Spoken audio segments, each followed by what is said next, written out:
Muungano wa nchi za Sahel AES unaendelea kuchukua hatua mpya kuelekea kujitegemea kikanda, huku viongozi wa kijeshi wa Mali, Niger na Burkina Faso wakifanya mazungumzo mjini Bamako, huku wakizindua televisheni yao ili kuwawezesha kukanusha upotoshaji.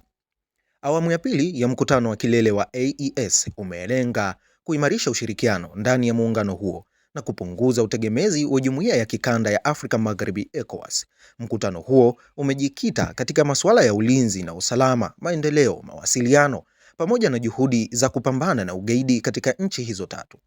Rais wa Mali, Assimi Goïta, na Rais wa Niger, Abdourahmane Chiani, walikutana katika uwanja wa ndege wa Bamako Jumatatu kabla ya kuelekea katika ikulu ya rais. Rais wa Burkina Faso, Ibrahim Traore, alijiunga na mkutano huo jana, Jumanne, Disemba 23 mwaka 2025 asubuhi, na ni miongoni mwa wanaotajwa kuweza kushika kijiti kuongoza umoja huo kwa awamu nyingine. Mali, Niger na Burkina Faso ziliunda muungano huo mwaka 2023 na kujiondoa rasmi kutoka ECOWAS mwaka jana. Hatua hiyo ilitokana na mvutano kati ya nchi hizo tatu na washirika wao wa Magharibi baada ya mapinduzi ya kijeshi.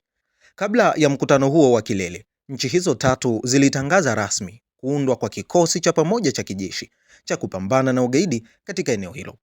Jana Jumanne, Goïta, Chiani na Traore pia walizindua kituo cha televisheni cha muungano wa nchi za Sahel.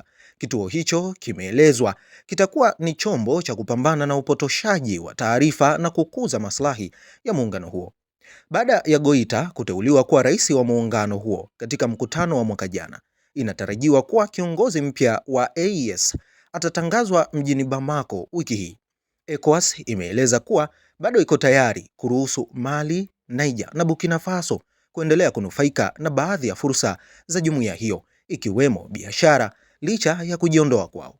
Hata hivyo, nchi hizo tatu zinazoongozwa na serikali za kijeshi zimechukua hatua za kudhihirisha kujitegemea kwao kwa kuanzisha hati zao za kusafiria kwa raia wao.